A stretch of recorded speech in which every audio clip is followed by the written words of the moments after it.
जीवित परमेश्वर प्रभु यीशु मसीह के नाम में हमारे मसीह भाई बहनों को जय मसीह की। प्रियो, परमेश्वर के अनुग्रह से हम सभी लोग सुरक्षित हैं।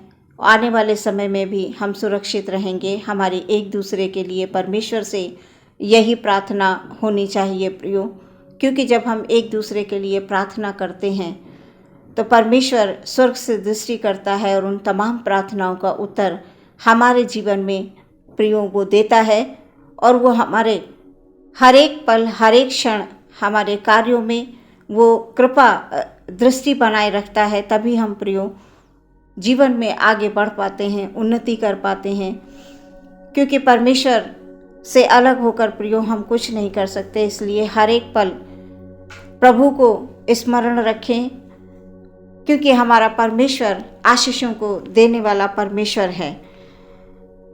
आज का वचन हमसे क्या कहना चाहता है प्रियो, हम देखते हैं। वचन पाया जाता है फिलिपियों की पत्री उसका 4 अध्याय 6 पद में पढ़ूंगी।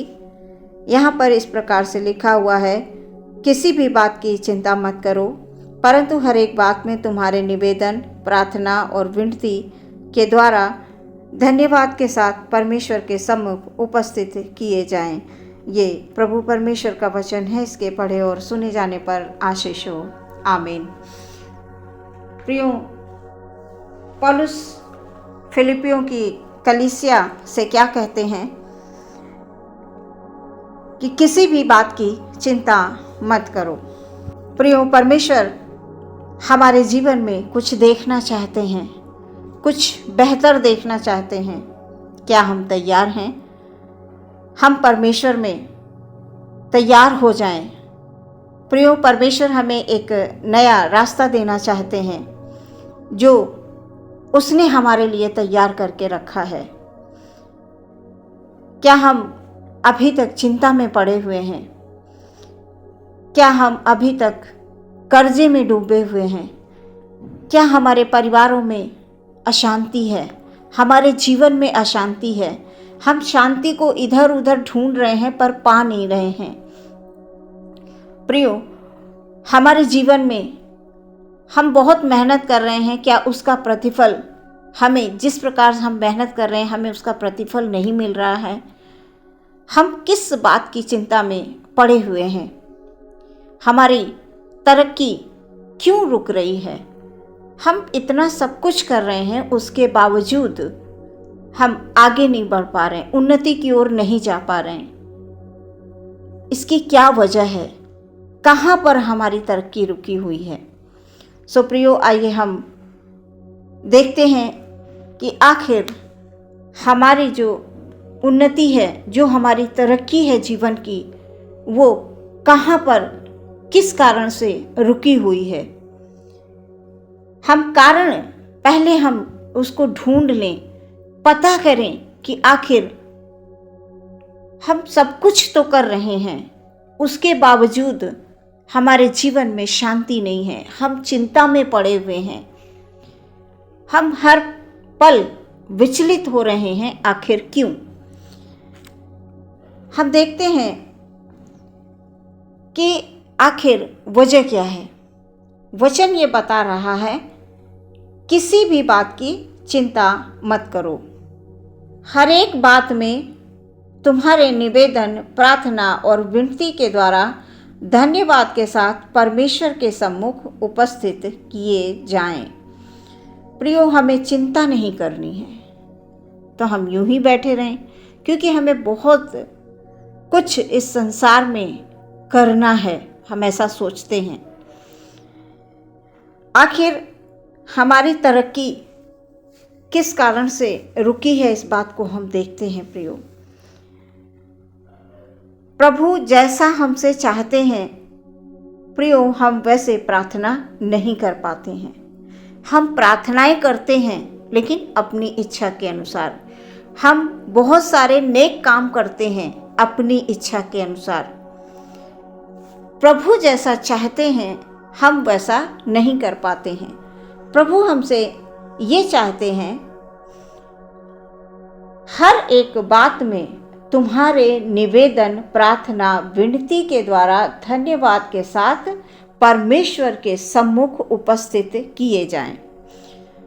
वचन ये बता रहा है कि अपने सोच और विचारों को परमेश्वर के अनुसार हमें बनाना है प्रियो। अपनी मर्जी से नहीं, हमें परमेश्वर के अनुसार अपने सोच और विचारों को बदलना है। हम संसार में रहते हैं तो संसारिक तौर से हम सोचते हैं, संसारिक तौर से हमारी बातें होती हैं, प्रार्थनाएं होती हैं, जो भी हम नेक काम करते हैं वो सब हमारे संसारिक होते हैं। यहाँ पर वचन ये बताता है कि हमें चिंता नहीं करनी है। सबसे पहले हमें परमेश्वर को धन्यवाद देना है। हमारी जो भी प्रार्थनाएं हों, जो भी हम निवेदन करते हैं, विनती करते हैं, वो धन्यवाद के साथ परमेश्वर के सम्मुख हमें ले जाना है। हमें परमेश्वर को हर एक पल धन्यवाद देना है। और धन्यवाद देने के लिए प्रियो, वो समय यानी वो समय कौन सा हो जब हम धन्यवाद दें। कई बार जब हम बड़े आनंदित होते हैं, जब हम बड़े खुश होते हैं,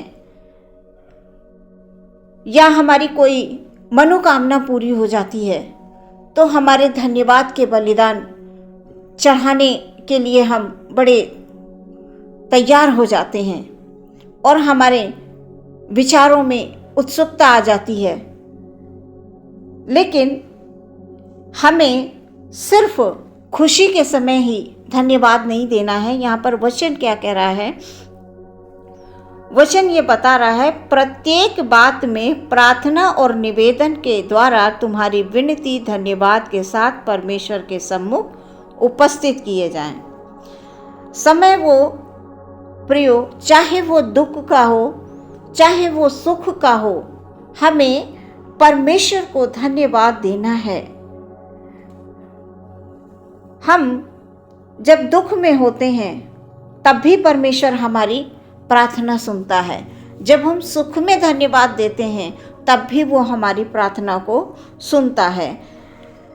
हमें ऐसा नहीं है कि जब हम दुख या मुसीबत में, कष्ट में पड़े हों तभी हम सिर्फ धन्यवाद दें। नहीं प्रियो, परमेश्वर हमें एक अच्छा रास्ता, यानी जो परमेश्वर का बनाया हुआ रास्ता है, उस पर ले जाना चाहते हैं। वो हमारे जीवन में कुछ बेहतर करना चाहते हैं।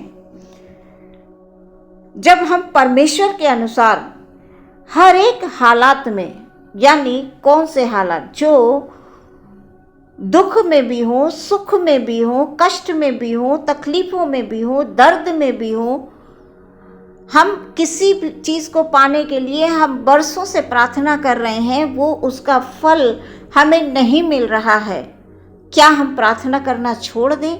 नहीं प्रियो, हमें निरंतर प्रार्थना में लगे रहना है, निरंतर प्रार्थना करते रहना है। जब हम निरंतर प्रार्थना करते रहेंगे परमेश्वर के अनुसार, अपनी इच्छा के अनुसार नहीं, परमेश्वर के इच्छा के अनुसार, तो स्वर्ग से परमेश्वर की दृष्टि हम पर पड़ेगी प्रियो, कि ये जो मेरा विश्वासी है, इसने दुख के समय में भी साहस नहीं छोड़ा। जब इसके दुख की घड़ी थी, कष्ट की घड़ी थी, दर्द की घड़ी थी, उसमें भी इसने धन्यवाद दिया। जब वो सुख में था ये, तब भी ये धन्यवाद दे रहा था। तो प्रियो, परमेश्वर हमें देखेंगे और ठीक समय पर परमेश्वर आपके ऊपर आशीषों को उंडेलेंगे प्रियो। समय, जब हम थोड़े समय के लिए प्रार्थना करते हैं फिर हम खो जाते हैं, फिर कुछ समय हम प्रार्थना कर लेते हैं फिर हम छोड़ देते हैं। तो प्रियो, निरंतर हमें प्रार्थना करते रहना है, क्योंकि हम परमेश्वर से अलग होकर कुछ नहीं कर सकते। यहाँ पर वचन ये बता रहा है कि किसी भी बात की चिंता मत करो, परंतु हर एक बात में तुम्हारे निवेदन, प्रार्थना, विनती के द्वारा धन्यवाद के साथ निवेदन, प्रार्थना विनती के द्वारा धन्यवाद के साथ परमेश्वर के सम्मुख चढ़ाए जाएं, उपस्थित किए जाएं। प्रभु हमें धन्यवाद के बदले जो हमारे रुके हुए काम हैं, जो हम सालों से प्रार्थना करते आ रहे हैं, सच में जब हम प्रभु के अनुसार प्रार्थना करेंगे प्रियो, हमारे रुके हुए काम पूरे होंगे। हमारे जो कर्ज से जो भाई बहन दबे हैं, उनके कर्जे उतर जाएंगे, वो कर्जे से मुक्त हो जाएंगे। यदि किसी भी प्रकार की लंबी बीमारी में पड़े हैं, वो बीमारियां चंगी हो जाएंगी। प्रियो, वो जो आप दर्द में पड़े हैं, वो दर्द आपका दूर हो जाएगा। कब? जब आप हर एक हालात में प्रार्थना करेंगे प्रभु की इच्छा के अनुसार। क्योंकि जब हम कष्ट या दुख में होते हैं तो हम प्रभु को याद करते हैं। कई बार हम जब व्यस्त होते हैं संसार में तो प्रभु को याद नहीं करते हैं, समय नहीं देते हैं, वचन नहीं पढ़ते हैं। वचन जब हम नहीं पढ़ेंगे प्रियो, तो हम किस प्रकार से प्रभु में रह सकते हैं? क्योंकि शैतान को मौका मिल जाएगा। जब जब हम दूर होंगे प्रियो, शैतान को तब तब अवसर मिलेगा। प्रभु यीशु मसीह एकांत में जाकर प्रार्थना करते थे। वो तो सारे संसार के सृष्टिकर्ता थे, उनको क्या आवश्यकता थी प्रार्थना की, लेकिन वो भी अपने पिता से प्रार्थना करते थे, एकांत में जाकर प्रार्थना करते थे। आज प्रियो, परमेश्वर का हर एक वचन हमें यही बताता है कि हमें निरंतर प्रार्थना में लगे रहना है, चाहे वो दुख की घड़ी हो, चाहे वो सुख की घड़ी हो। क्योंकि प्रियो, जब दुख आता है हमारे ऊपर तो वो हमें कुछ सिखा के जाता है। वो परमेश्वर के लोगों पर जब दुख आता है तो वो कुछ हमें सिखाने के लिए आता है। हमारे जो हमने पाप किए होते हैं, हमें उनका पश्चाताप उस समय में करना चाहिए। यदि हम सही ढंग से प्रार्थना नहीं कर रहे थे अभी तक, तो प्रियो हमें ये सीखना है कि आखिर ये कष्ट, ये दुख, ये परेशानी हमारे जीवन में क्यों आ रही है, इसका कारण क्या है। क्या हम सही ढंग से प्रार्थना नहीं कर रहे हैं? प्रभु की इच्छा के अनुसार जैसा प्रभु चाहते हैं यदि आप प्रार्थना प्रयोग करेंगे तो सच में आपके तमाम रुके हुए कार्य, आपकी जो तरक्की रुकी हुई है जीवन में, वो अवश्य परमेश्वर उसे पूरी करेंगे। जो प्रार्थनाएं अभी तक नहीं सुनी गई हैं, उनका उत्तर नहीं मिला है आपको, वो उत्तर मिलेगा, अवश्य मिलेगा, जब हम प्रभु की इच्छा के अनुसार प्रार्थना करेंगे। क्योंकि प्रियो, परमेश्वर हमसे यही चाहता है कि हम हर हालात में प्रभु को धन्यवाद दें। और जब हमारे मुंह से धन्यवाद निकलते हैं प्रियो, तो उसका फल हमारे जीवन में आना शुरू होता है। थोड़ा सा समय लग जाता है, लगता है समय, क्योंकि परमेश्वर हमें तैयार कर रहे होते हैं। हमें किसी अच्छे ऊंचे स्थान पर ले जाने के लिए हमें वो तैयार कर रहे होते हैं उस घड़ी में, उस दुख की घड़ी में। तो क्या वो दुख की घड़ी में हम परमेश्वर को धन्यवाद देना भूल जाएं? नहीं प्रियो, हमारे अंदर जो एक एक सांस है वो प्रभु की दी हुई है। हम संसारिक तौर से चाहें कितनी भी बड़ी बड़ी हम अभिलाषाएं अपने हृदय में बना कर रख लें, हम कितनी भी अपनी सोच को संसारिक तौर से बढ़ा लें, लेकिन पूरी वो तभी होंगी जब परमेश्वर चाहेगा प्रियो। हम अपने आप कुछ नहीं कर सकते। ये हम मसीहों के लिए, ये एक वचन की ओर दृढ़ और मजबूत बनाने के लिए, हमारे जीवन को ऊंचाइयों पर ले जाने के लिए प्रियो, बार बार प्रभु हमसे इसी बात को कहते हैं कि तुम चिंता मत करो। हम चिंता करके कुछ नहीं कर सकते हैं। वचन ये बताता है कि हमें धन्यवाद देना चाहिए, चिंता नहीं करनी चाहिए। और जब हम लगातार प्रार्थना करते हैं तो बरकत और आशीष हमारे प्रभु के हाथों में है प्रियो। और प्रार्थना, विनती, निवेदन, धन्यवाद के साथ हमारे परिवारों में परमेश्वर हमारे जीवनों में, हमारे परिवारों में वो आशीषों को उंडेलना शुरू कर देंगे, क्योंकि प्रभु के हाथ में सब कुछ है, प्रभु के हाथ में है प्रियो। हम सिर्फ प्रभु हमसे ये चाहते हैं कि हमें धन्यवाद, वैसे धन्यवाद देने हैं जैसा प्रभु चाहता है। जब हमारा मन हुआ तब हमने किया, जब हमारा मन नहीं हुआ तब हमने नहीं किया, ये नहीं। भजन संहिता 136 में लिखा हुआ है, यहोवा का धन्यवाद करो क्योंकि वो भला है और उसकी करुणा सदा की है। उसकी करुणा सदा की है, हम पर सदा उसकी करुणा बनी रहती है प्रियो। पौलुस प्रेरित फिलिपियों की कलीसिया से कह रहे हैं कि कठिनाइयों में भी परमेश्वर को धन्यवाद दें, साहस और भरोसा रखें। किस पर? अपने आप पर नहीं, प्रभु पर। प्रभु पर विश्वास रखें, क्योंकि हम सिर्फ जब अपने आप भरोसा रखेंगे तो हम कुछ नहीं कर पाएंगे।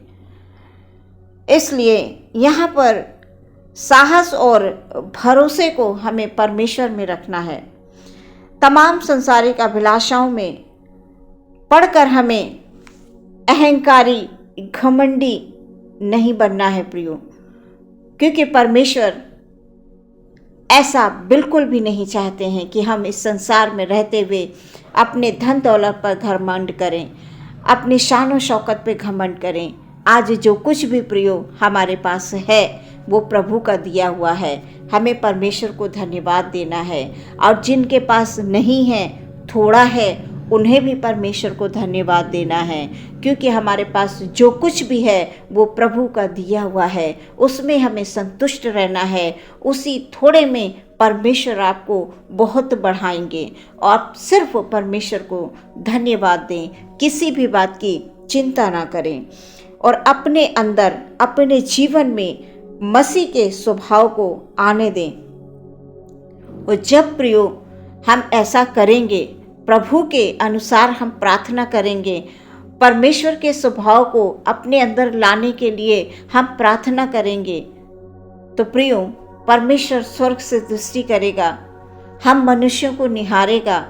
वो हमारी प्रार्थनाएं, विनती जो हम वर्षों से करते चले आ रहे हैं, हम निरंतर करते चले आ रहे हैं, फिर भी हमें उसका प्रतिफल नहीं मिला है, तो वो प्रतिफल आप रिसीव करने के लिए तैयार हो जाइए।